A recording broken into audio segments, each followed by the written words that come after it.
Hello, everyone, and welcome to Everyday English. I'm Sarah. And I'm Michael. Today we're going to talk about what it's like to spend your first day in a new country. Moving to a new country is one of life's biggest adventures.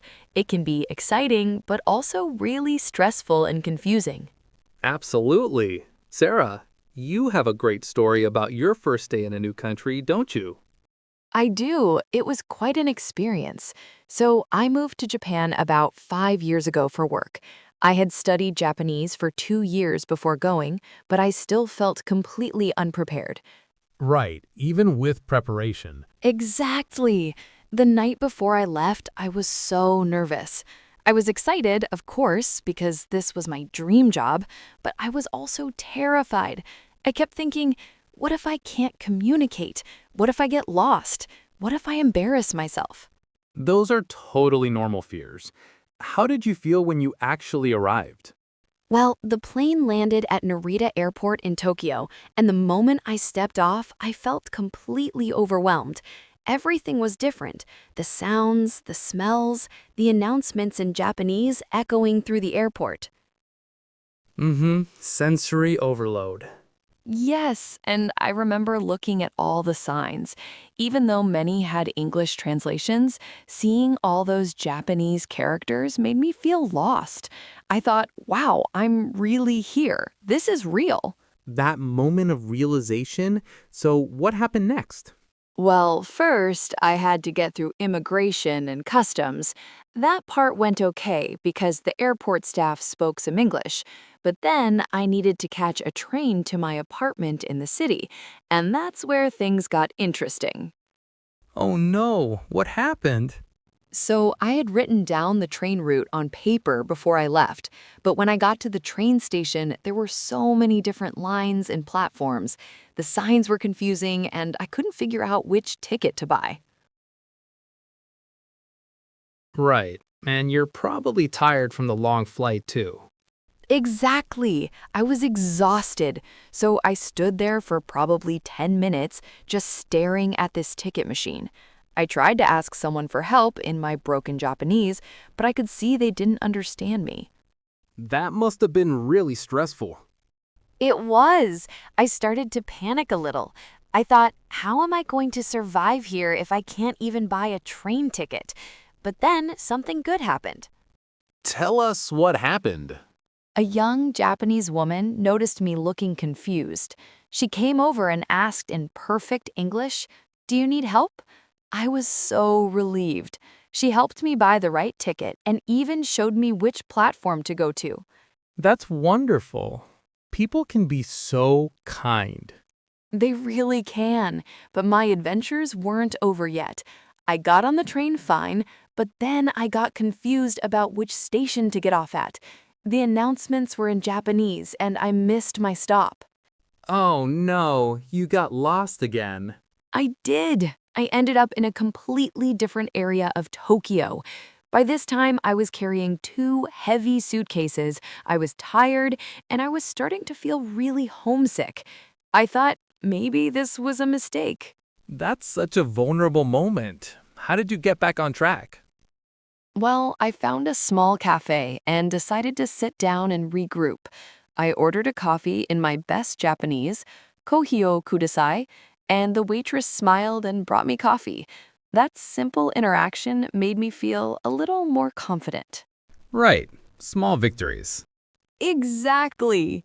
While I was drinking my coffee, I figured out how to use the map on my phone, and I realized I wasn't that far from where I needed to be. So I asked for directions to the train station, "Eki wa doko desu ka?" and I actually understood the response.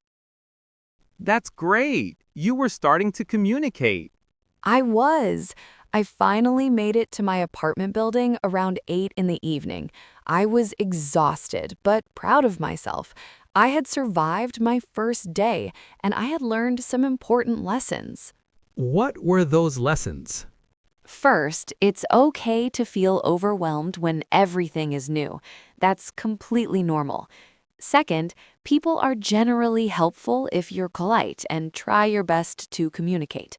And third, small successes can give you big confidence boosts. Those are valuable lessons. And how did you feel at the end of that first day? Honestly, I felt proud, but scared. I knew it was going to be a big adjustment, but I also knew I could handle it. That first day taught me that I was stronger than I thought. What great insight! Now, let's review some useful vocabulary from Sarah's story. Sarah, can you give us some key phrases? I felt overwhelmed. This means you feel like there's too much happening at once. I got lost. This means you couldn't find your way. I asked for help when you need assistance from someone. Good ones. What else? I figured it out means I solved the problem by myself, and it was a big adjustment means it took time to get used to the new situation. That's such an inspiring story, Sarah. I'm curious, what happened in your first few days after that? Did things get easier? Well, Michael, the next few days were a mix of victories and challenges. On my second day, I had to go grocery shopping. I remember standing in the supermarket for almost an hour trying to figure out what different products were. The packaging was all in Japanese, and I had no idea how to ask questions. I can imagine. Even simple things like buying food become complicated when you can't read the labels. What did you end up doing? I ended up buying a lot of things based on pictures on the packaging. Some were great discoveries. I found this amazing Japanese curry sauce that I still buy today, but I also made some mistakes. I thought I was buying regular milk, but it turned out to be some kind of sweet drink. And don't get me started on the time I accidentally bought fish sauce instead of soy sauce. Oh no! Fish sauce instead of soy sauce? That must have been quite a shock when you tried to cook with it. It was. I learned very quickly to have a translation app ready when shopping. But you know, Michael, the hardest part wasn't shopping or finding my way around. It was the loneliness.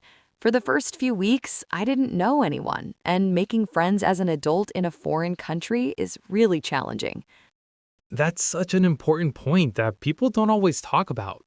Moving to a new country isn't just about practical challenges, it's emotionally difficult too. Were you able to build connections? Well, my work colleagues were friendly, but they were all very busy, and I was shy about asking them to hang out after work. What really helped was joining a local English conversation group. It sounds funny going to an English group in Japan, but it was full of Japanese people who wanted to practice English and some other foreigners like me.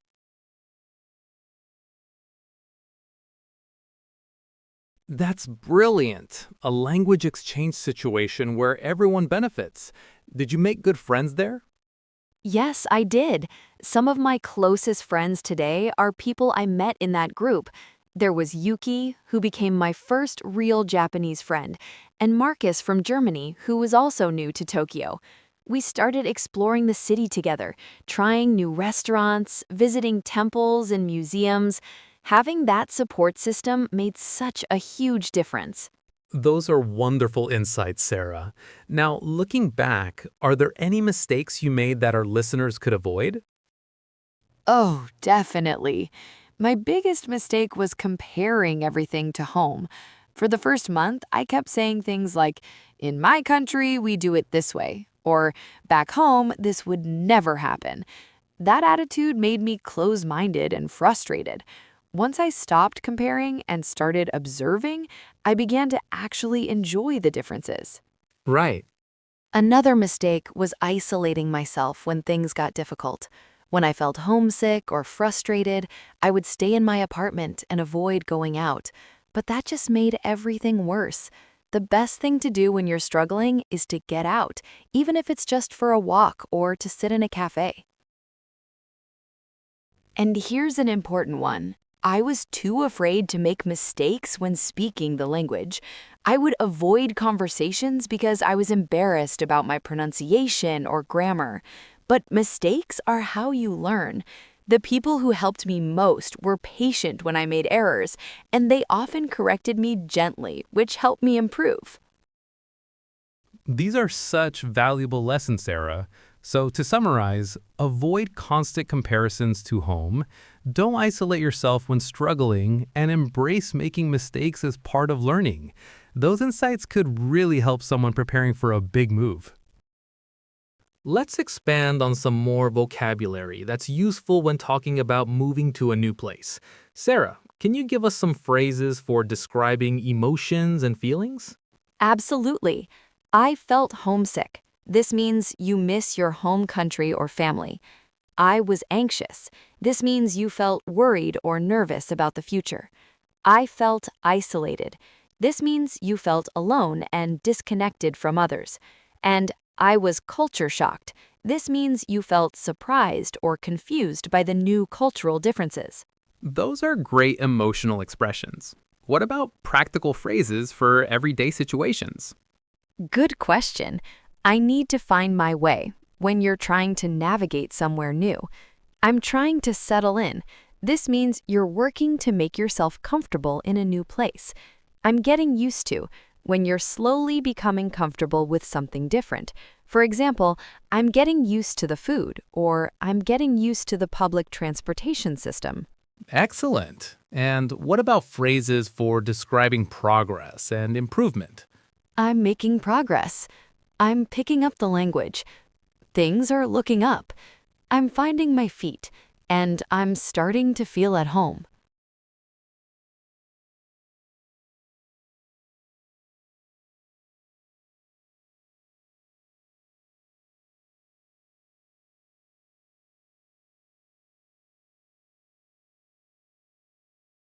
Perfect. These phrases are really useful for talking about challenging experiences. Sarah, your story is so helpful for our listeners. Based on your experience, what practical advice would you give to someone who's about to move to a new country?